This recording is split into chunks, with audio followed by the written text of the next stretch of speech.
the aspect of the social contract most pertinent to the resolution today is the concept of sovereignty. The resolution considers foreign policy objectives and therefore international relations. According to the Stanford Encyclopedia of Philosophy, a holder of sovereignty derives its authority from some mutually acknowledged source of legitimacy, and to allow another source to remove this sovereignty violates the legitimacy of its authority over its people. This understanding stems from the obligations of the social contract. Contention 1. A nation has no obligation to trade with another nation. Under the social contract, a nation has no obligation to another nation, let alone the continuation of trade.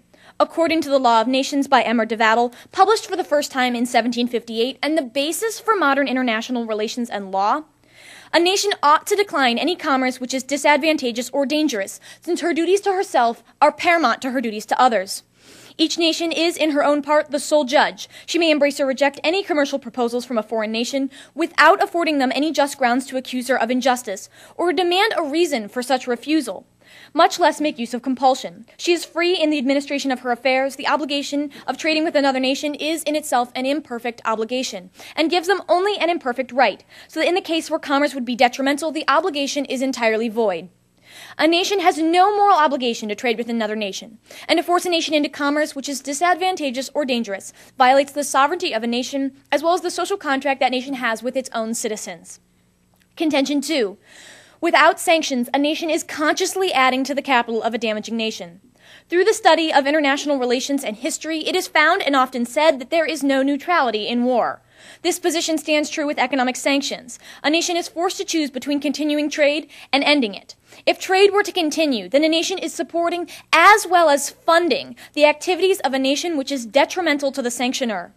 The nation that refrains from imposing sanctions is now directly responsible for the actions of the sanctionee, as well as perpetuating the security breakdown of its own citizens. If a nation chooses to employ sanctions, they can be highly effective in limiting a sanctionee's abilities. Ed Morris comments that the Iran Refined Petroleum Sanction Act of 2009 would rapidly transform the Iranian budget surpluses into deficits, undercutting the government's abilities to buy political allegiances through subsidies and social spendings and to fund its nuclear program. Any negative effects of sanctions are mostly secondary, and the burden is primarily upon the sanctionee to change their policies. In summary, if sanctions are not used and trading continues, a nation is consciously adding to the capital of a nation who is threatening and therefore breaks the social contract and cannot uphold justice.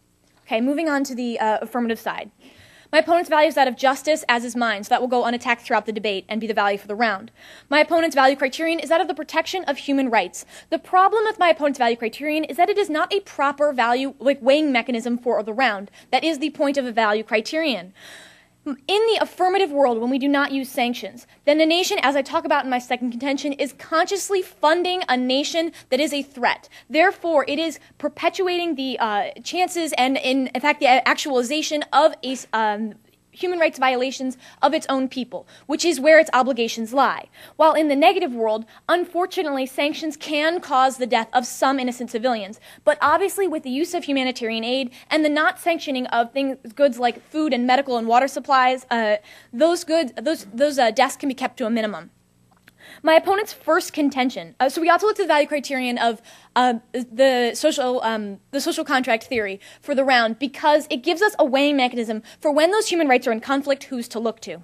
My opponent's first contention, he talks about how sanctions violate human rights. Again, as I already stated, a nation ought to attempt to avoid any negative effects on the innocent civilians of another nation, but it is not the obligation of a government. My opponent tried to bring up in cross-examination that a government has an obligation to protect the human rights of all citizens in the world, but this is simply not the case. He could not give us any source where this obligation stems from. Well, I can clearly give you the social contract as the source for that says that a government's primary obligation is to its own citizens. So my opponent talks about, again here with these food and water and medical supplies, those are not sanctioned under modern sanctions. And also he talks about how it is a collective punishment. Now, the point here, that sanctions are collective punishment. The point here is that if sanctions are not implemented, a government is violating its own social contract with its own citizens because it is not taking actions to prevent the harm of its citizens. But when the sanctions are implemented, the government that is sanctioned has the choice whether or not they wish to pass that burden on to their citizens. If they pass that burden on to their citizens, that government is now illegitimate, which gives the people all moral obligations under the definitions of the social social contract to reform that government. Therefore, by implementing sanctions, we actually increase the morality of a reform in that government. Now, my opponent also talks about in that third point here in his first contention where that sanctions violate more human rights than they protect. But my opponent gives you really no reason why this is inherently true. If the threatening nation, first of all, the government has that primary obligation to its own citizens, but additionally, if that threatening nation were to do something like deploy a nuclear weapon, that could cause far more deaths than economic sanctions. My opponent's second contention, he talks about how economic sanctions are ineffective. Now, first of all, I'd like to propose my own citation here. Franz Brazen of Rice University stated that once factoring in the threat of economic sanctions, sanctions can actually be more than 50% effective. Therefore, sanctions can actually be extremely effective. He gives the example of Cuba where it's ineffective, but he neglects the examples of Uganda, South Africa, and Bosnia where these sanctions have been extremely effective. So he also talks about the economic losses because of economic sanctions. This is just simply not valid in this debate. We're looking to protect lives, not money.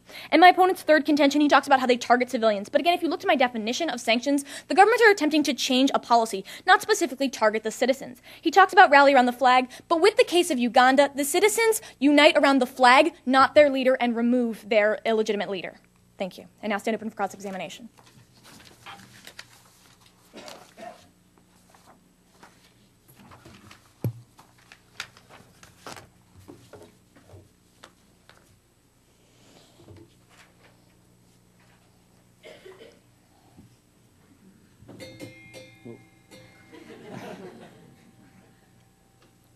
All right, is everyone ready?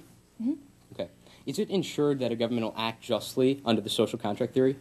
I mean, it depends what you mean by that. Okay. If a government attempts to protect its own citizens, does that mean it's acting justly? Yes, under the definition of the social contract. Why?